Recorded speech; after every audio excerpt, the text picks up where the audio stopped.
Father Michael Weaver has gone on record to say that the bop is to play the score of what it means for a poet to be, what it means to exist. And it lends itself to being, be able to create a story. The first stanza, presenting a problem. The second stanza, expanding on the problem. The third stanza, either showing a solution or showing the failure in the attempt to have a solution. Right. And there's a chorus in between those stanzas that's either a song lyric from another song or something that you make up.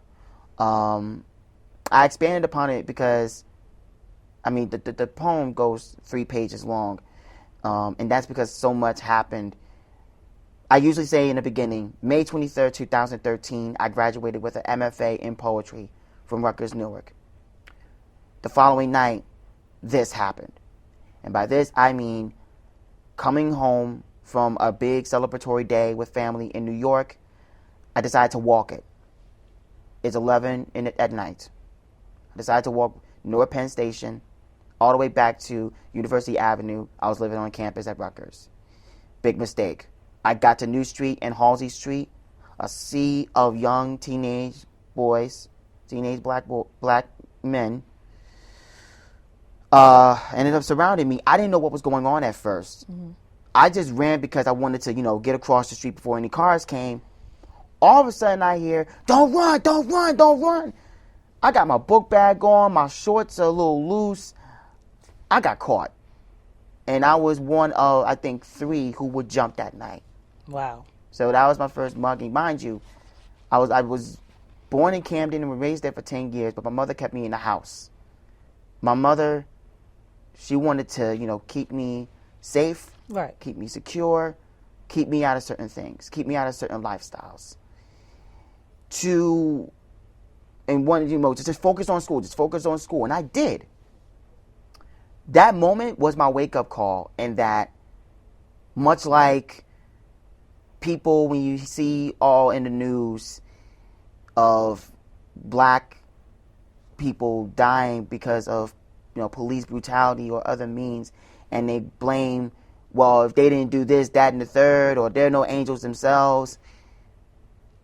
I'm not for respectability politics. This education, this, being proper, it does not save you from carnage. It will come to you one way or another, and so will the lessons that come from it. And for me, it was my wake-up call to the real world. When I wrote Black and Blue, my eye was still swollen. My iris was still swollen. I was sensitive to light. And I just had to fight through the pain. I had to write just to make sense of what was going on. And so when I wrote the poem, what was my MFA thesis, The Forest of Bricks, which is now my book, it became, when I added that poem in there, it changed the whole collection. Because I realized, it crystallized what I was trying to say. That no matter how privileged one may be in some way, shape, or form, there will be pain, there will be anguish, there will be strife that you have to deal with in order for you to grow as a person and realize certain things.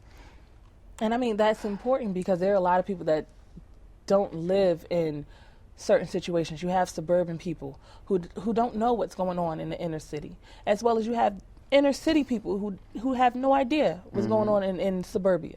Right. So I really do think that that's an important part, that you have to be aware of what's going on in all parts of this world, all parts of your state, all parts of your county. Yes. And I really think that is important. And as you said, you mentioned Forest of Bricks. So what does that title mean to you? It's a combination of a call to Newark's nickname, Brick City, as well as a play on the old trope of the concrete jungle. I ended up combining both of them to name the title poem a pantoum that starts off by saying, "It's better for the community to bleed out and burn down than stand on the shoulders of monsters and apologists." There were some things on the political level, because I wrote it around the time there were some things on the political level, as well as a communal level at times, both here and elsewhere, I just got disappointed in certain so-called leaders. And I realized that there are some who they let the power get to their heads, or you realize that you remember your leaders, those who deem leaders, they're human. Right. And with humanity comes flaws, or a sense of recognizing. Basically, they have some questionable tactics at times, to the point where are they really thinking about the community, or are they thinking about themselves? And I just got sick of, living in a, not just a state, but a world where it seems like every single leader is something was up, with no chance of true change in sight. And I feel like sometimes the only way this is going to happen is a complete restart of everything. The Marvel comic universe is setting up to have a big reboot of its whole universe. I feel like a similar reboot needs to happen sometimes in order for true change or true peace to occur. So that's where the title, stepped in, and you was like, okay, well, we're going to just, I see. Yeah, so it was just me. It's a coming-of-age journey, the collection, into recognizing that no matter how you started out in life, you're going to have struggle, you're going to have lessons, especially as a Black American. You're going to be exposed to certain things, and you have to come to terms with them and recognize that you have your own story to tell. Somebody is going through this just as much as you, if not more, and they need to know that they are not alone. So when you say more of a story to tell, what do you want your legacy to be? What do you want when you pass on and people think of Sean Battle? What do you want them to say? No one can question the love I have for the arts. No one can question the love that I have for people. I'm human. I make mistakes. I will continue to make mistakes. And I know that for some, those mistakes mean they never speak to me again. Or they may never take me seriously again, if at all.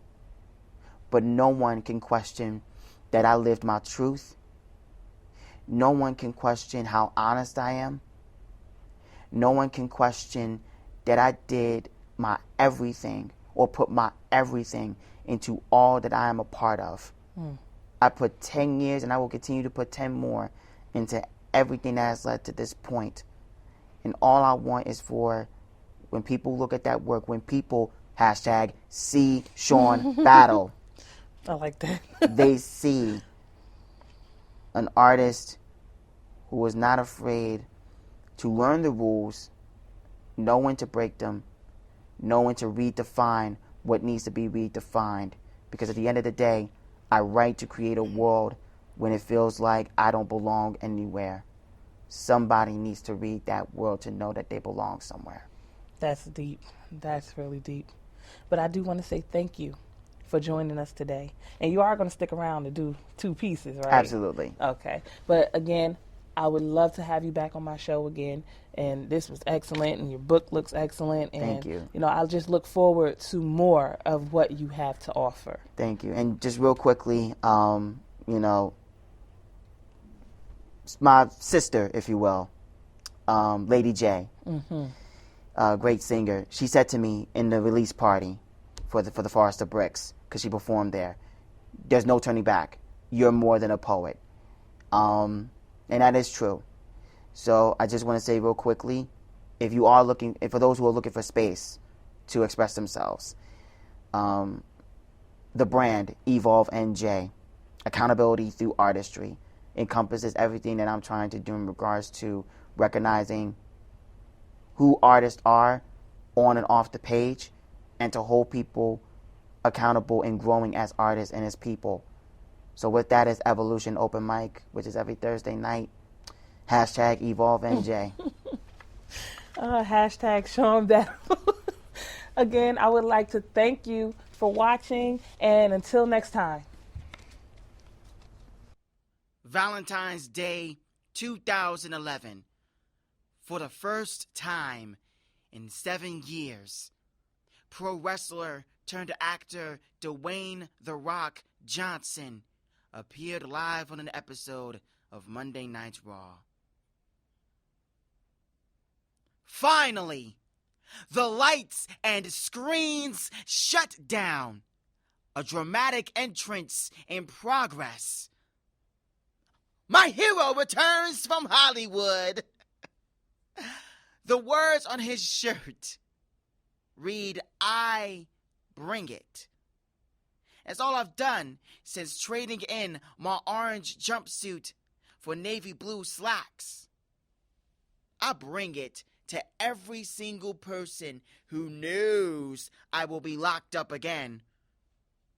Just by being here with my son Troy, I prove those jabronis wrong. Soon, Dwayne makes a left toward us.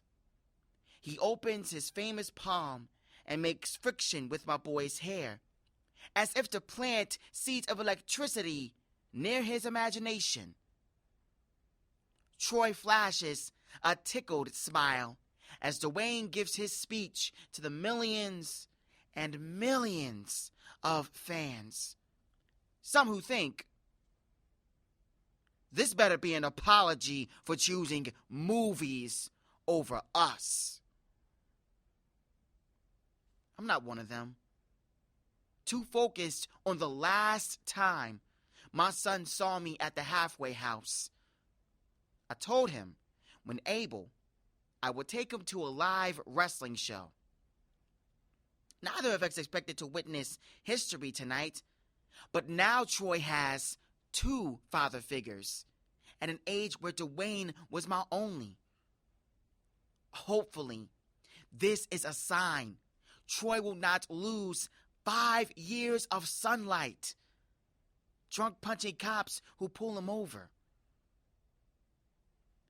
Dwayne tells the crowd what I plan to show Troy, how he is grateful many love him still, how he promises to never, and this, Father, means ever, go away again.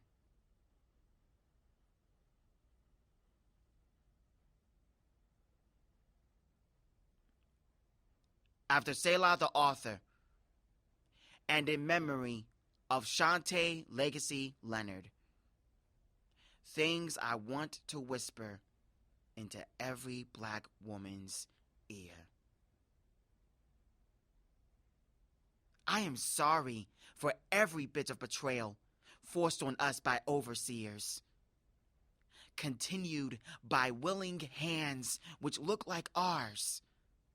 The whispers given to me by matriarchs of melanin like you fall short in being reciprocated. Our village left lopsided in love given. So swift you are to comfort all into healing, no matter the medicine's taste. Composition, thick like skin against time, no crack in sight. You hold on to holding on till family is fed in body and spirit. When us black men lift off, you've been there to catch us as we land like rocks breaking through the atmosphere. More than reproduction, I dare not deem you female. You are human. You are woman. Poke your eyes, they water. See our children be poked by bullets.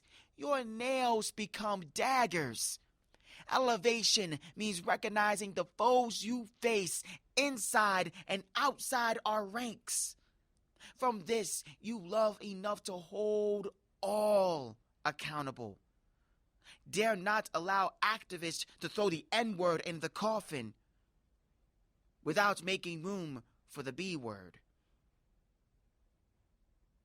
No name shall be given to you in which consent was not given by you. Not even the one on your birth certificate. to enter a home, honor its customs,